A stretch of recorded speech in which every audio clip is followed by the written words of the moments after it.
Время доброе. 11 марта в 14 часов в здании Верховного суда Республики Саха, Якутия, состоится судебное рассмотрение уже законности нахождения Александра Габышева в психоневрологическом диспансере. Ну, как там говорят, завтра суд. На этот суд у Александра Шамана огромные надежды, ну и у всех его сторонников, друзей, близких.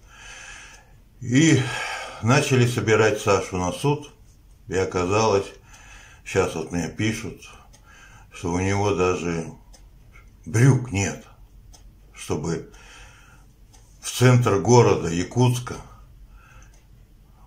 выехать и быть в брюках. Почему нет?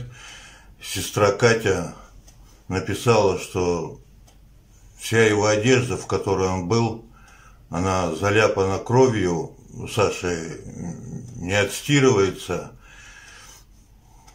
а других нет. И у меня спрашивают, можно ли из тех денег, что народ собрал на передачки в больницу для Саши, можно ли купить брюки? Я написал и Кате, и Петру: купите костюм, рубашку, галстук, купите. Пусть у человека будет одежда. Не знаю, это вот мое личное решение, может быть, я ошибаюсь, но мне кажется, все, кто пересылал деньги для Саши на передачки в больницу, ну, может быть, согласятся со мной. Ну, брюки, так сказать. Ну, человек должен выглядеть достойно на этом суде. Вот сейчас, вот в такую минуту, вот в такой час оказалось, что у Саши ничего нет. Ничего нет у Саши.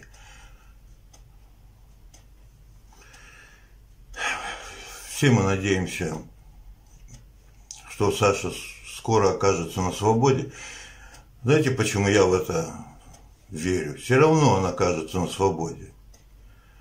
Во-первых, потому что Саша в это верит. Он пишет в своих записках об этом. А во-вторых, потому что люди, вот, у которых ничего нет, даже брюк, они и так свободны. Они и так превыше тех вот страхов и того, что нас всегда держит, удерживает и не дает нам быть свободным.